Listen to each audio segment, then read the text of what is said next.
Now that we got the tractor inside, the fuel filter was gelled, the fuel line valve didn't turn off, so the fuel kept coming out. I just ordered a new assembly. It'll be here in a couple of days. While the tractor's in, we're due for a service. I'm going to go ahead and warm her up, and we'll change the oil on it. As she's warming up, I marked the filter. We had 2791.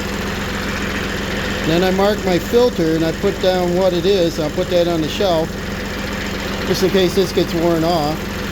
I'll get out the wrench and a drain pan. There's only 4 quarts in it, so we'll drain that out. And we're going to use, well, I just showed you, this is the SuperTech ST3614, and then the SuperTech diesel, heavy duty diesel 1540. And then I checked the antifreeze. The level is full. We'll get the gauge and check the, how much it's set. It should be like 30 below. And then we got to grease it. I think what I'm going to do is I'm going to put a little bit of Lucas oil treatment in it. And we've already put the anti-gel in the fuel. And we'll check the air filter, just check things over. We already tightened the alternator belt. It was loose a little bit. When I turned the flashers, the headlights, and the utility lights on, I could hear it squealing a little bit, so I knew it was slipping. It was quite loose. And we'll just give it a good look over. Boy, it's nice having that stove in here, guys. You probably shouldn't have a solid fuel in your garage, but you just got to think ahead not to have flammables. We're working with diesel and oil. We're going to be okay, but we don't gas fumes. But I opened the window. It is 70 over on the wall over there. What do we got over here by the stove with the window open? We got 85. It's nice. I'm in a t-shirt and we got snow outside, Check it out. It's snowing right now. It's cold out there. I think it was 24 degrees. So what I want to do, 17 mil, I just loosened the, get out here where we can see something. Right there, 17. I got a couple little buckets under here. It should be just under 4 quarts probably. It looks like we got a little oil leak here somewhere. Let's see if it's loose enough. I gotta find it. Where is it? Yeah. And then we need the grease rag here. We're gonna loosen that, drain that out. I let her warm up a little bit. Got a couple rags handy. And see how much I can catch in the bucket. Remember, we got the lift here and it's not a real flat surface. Let's see how much I get in the bucket. Look at that. And she's black as diesel is,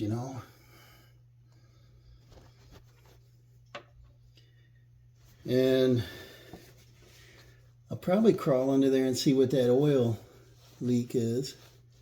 When my bucket's full, I'm going to put another little pan under it here. I'm using a coffee jug. Anything so you're not making a mess. And we're almost full. It's not a gallon jug. And then be clean about this, I don't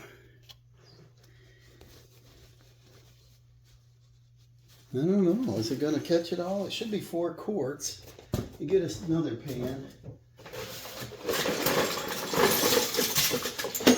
Another coffee jug handle.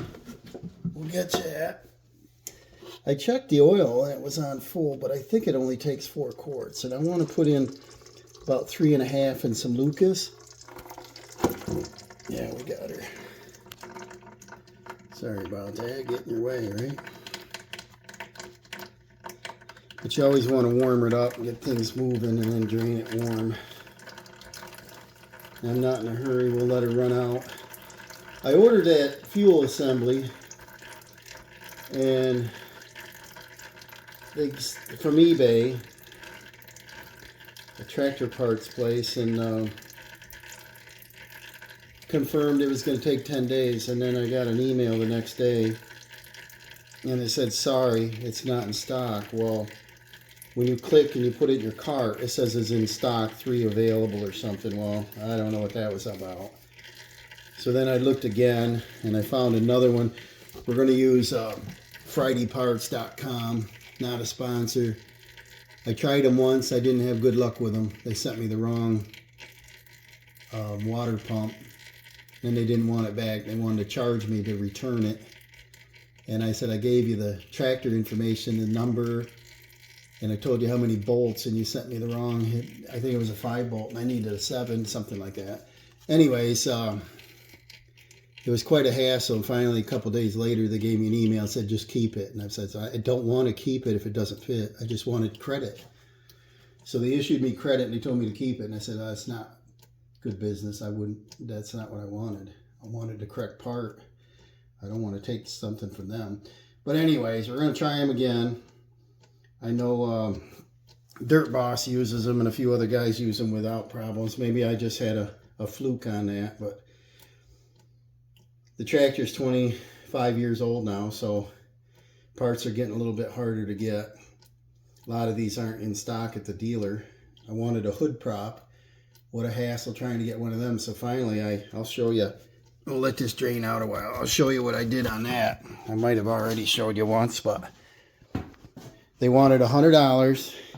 Then they wanted the number. I gave them the part number right off from it, ABM. You wipe it off, and it has a part number on it.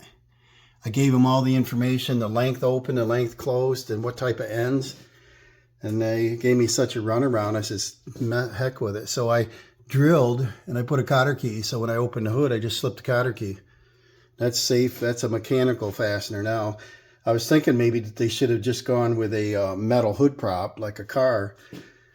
And then it's, you know, you're not relying on something hydraulic with a 40-pound hood over your head or something, you know. But we'll clean this off. We're going to put oil in there. We're going to check the power steering. We're going to check the radiator again. There's pressure in it. And we'll see what... It's green. Let me get the tester. We'll check that. Up here on the hood, there's a maintenance schedule I wiped off. And we've got engine oil. Where is it here? Engine oil every 100 hours. And so we're changing the oil.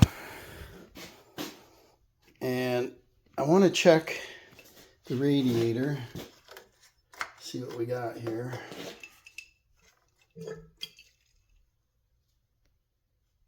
Bring this up, put it level. Get the air out of it. That's really set below. It might be too much. I want it to be somewhere about 35 below. It looks like we're 60 below. Let's see if we can make sure the gauges are proper in it. Make sure the gauge moves back and forth. And it does.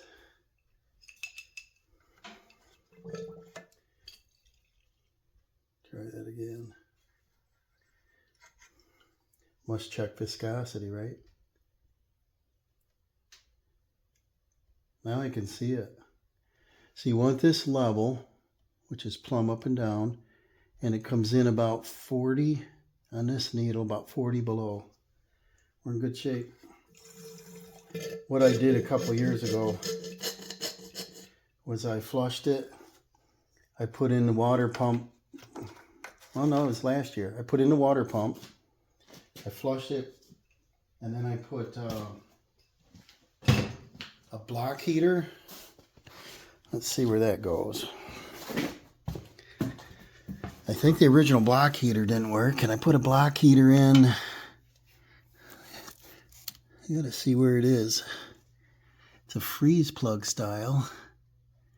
I think it's right there. I gotta get a light. And over here, I also put in, I cut the radiator hose, and I put in this Cat's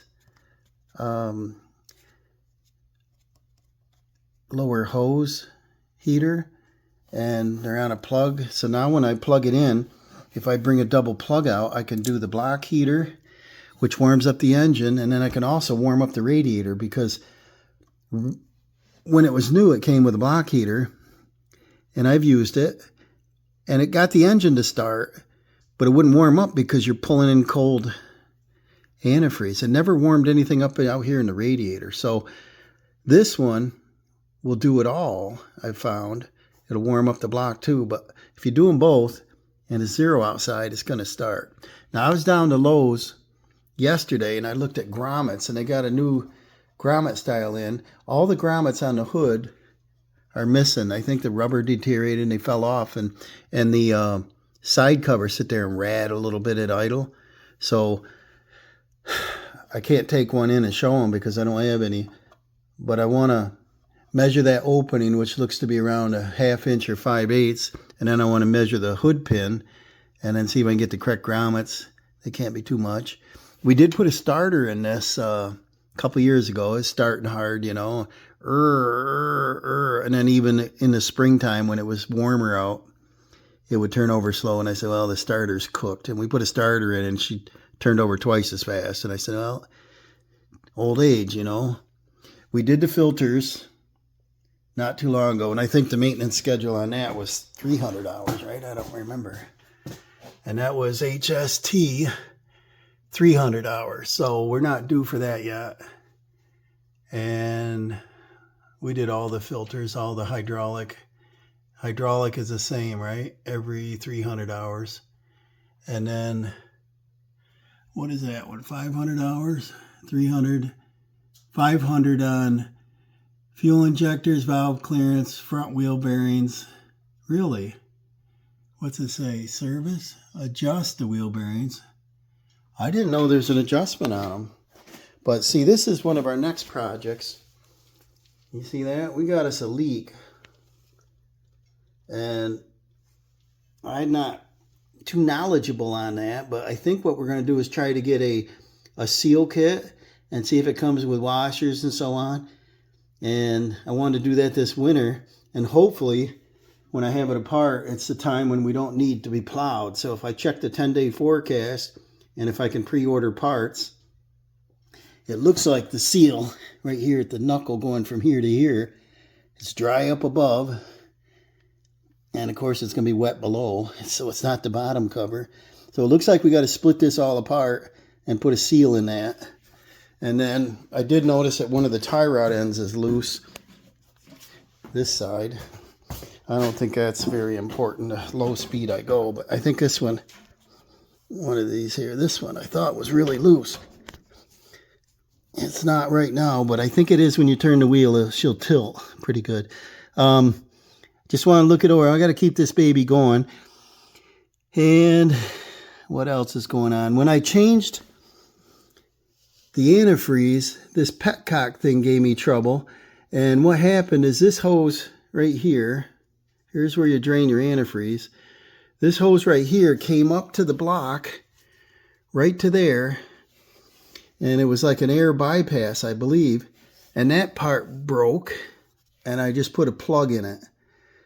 I tried to find the part, and they said it was special order, and blah, blah, blah. We didn't do it, so I threw a plug in there, and I was going to order the part and never did.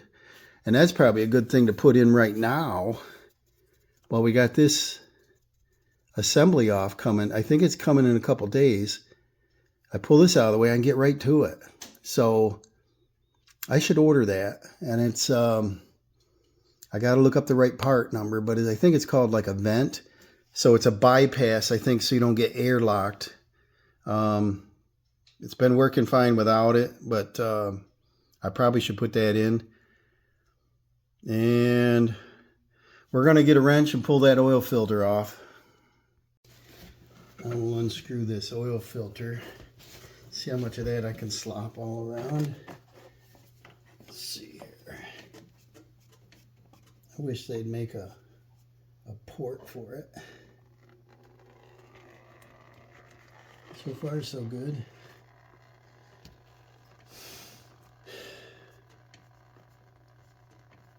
This thing, I should have pressure washed it before winter.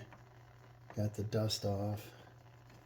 Every time you get a leak or something, it sticks, and then you get a mess. But we had that hydraulic leak, remember? The hose. blew all over. We replaced that one hose there. And the old filter is a perlator.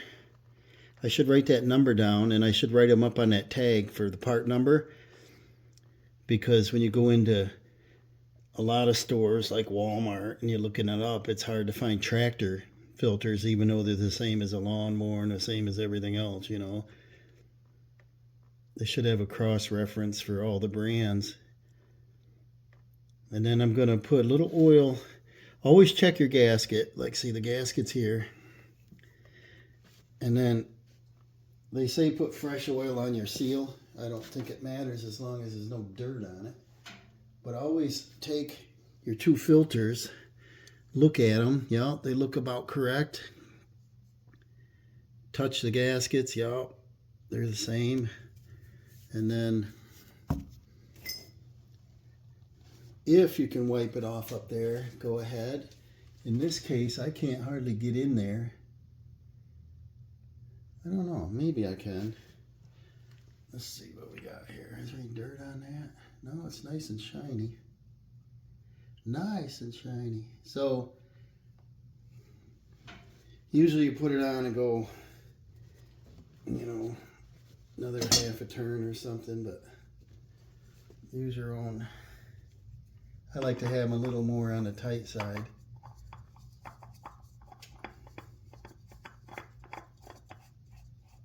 I like when they're white. You write on them, you can see them. Normally I write on them afterwards so the numbers are straight up and down or easily seen.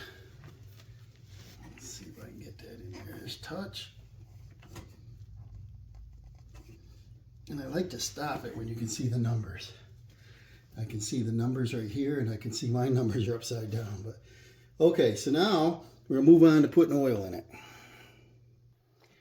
Got my funnel in there. And I want to put in some of this Lucas first. It takes a while to run down because it's sticky. Blends with other automotive lubricants, even ATF, mineral oil, and synthetic oil. Heavy duty oil stabilizer. Stops dry starts, sticks to engine parts, keeps old engines alive, keeps new engines new for total protection in newer engines and to stop smoking, knocking, and oil consumption in older engines. Gasoline or high performance. Use 20% of the system capacity. Example, use 2 gallons for 8 gallons of oil. In badly worn engines, use up to 60%. And then, blah, blah, blah. In light duty manual transmissions, use 25%. I've been using this stuff for years. 20%, 25% would be a quart. So we're going to be doing less than that. I'm just going to dump it in is what I'm going to do. I don't want to put it in a measuring container because it's so sticky. See that? That's nice stuff. I think a little dab will do you, you know.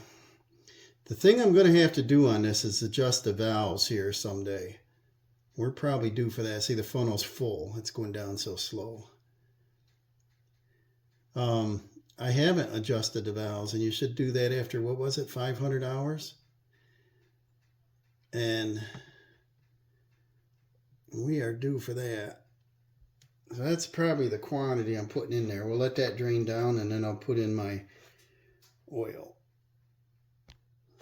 We're going to put in that Super Tech heavy duty diesel. And this is a 4-quart jug, so I'm going to put it all in. Oh, this is going to take a while.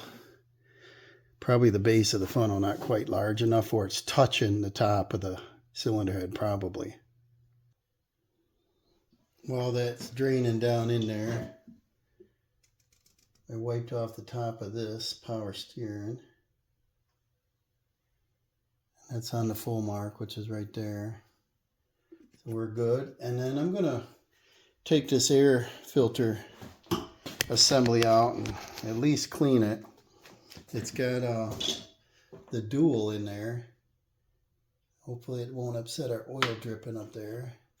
See, the location of this hits right on the where you put the fuel in. It's a guide to catch it and an overflow. Well, that don't come off too easy, but See if I can turn it any. Yep, there's our jug. Sounds pretty empty though. There's no junk in there.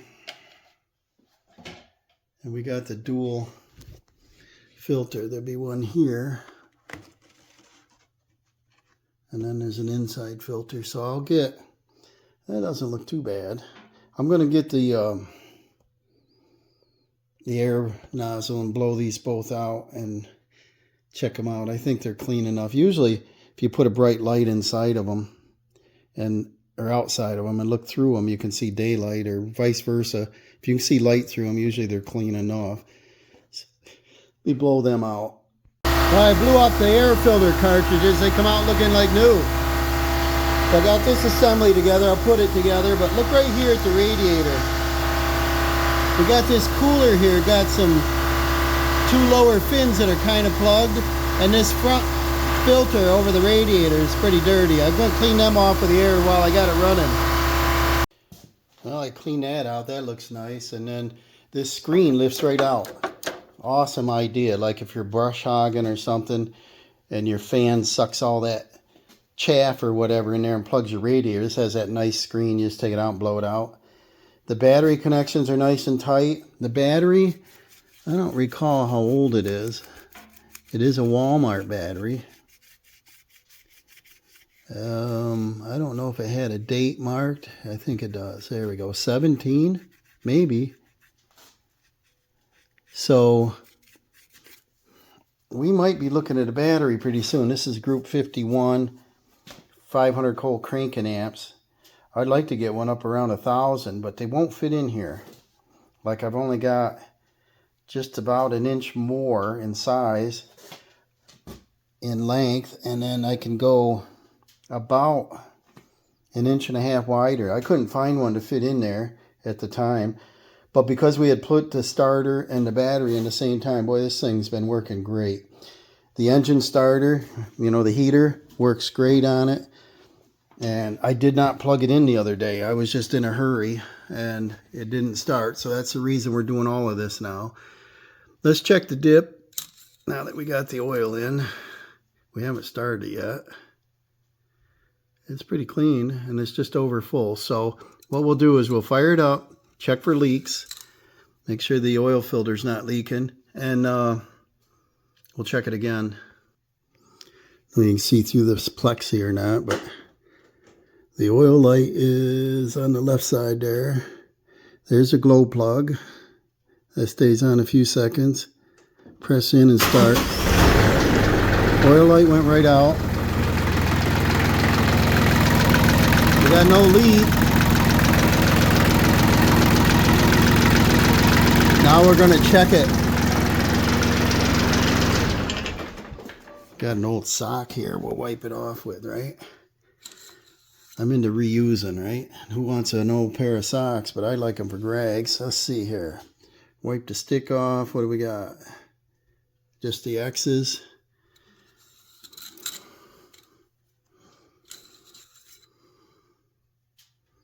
She's just a hair above full, and that's because we put the Lucas and 4 quarts in. So now what I want to do, our service is done. We marked it there. We marked the filter cover, the box, so we're going to put it on the shelf. I think I'm going to check into that part, see what it's called. It's like a bypass, block bypass, but it's an odd size. I had to make a socket for it. I took like a, I don't remember the size, 7/8 or 13/16 or some weird 15/16 maybe. And I had to cut the socket in half to fit around it to be able to unthread it. I couldn't get in there with anything because the ear sticks out. It's a special, like a, like an O2 type socket, and I didn't have one. I'll see if I can get one of them coming, and then we need the hose from there down to here, which I believe is a 3/8. Might as well do that if we're going to do this fuel assembly. So just a quick one. I don't know how quick it was, but on changing, servicing the oil, we checked the antifreeze, we checked the power steering, we blew out the double air filter, we blew out the coolant cooler, the transmission cooler, and then we did the filter on the front. We tighten the alternator belt. Check the battery condition. Check the belt. It's tighter now. Antifreeze 45 below. We're all set. So we're going to see you out there when we're plowing again.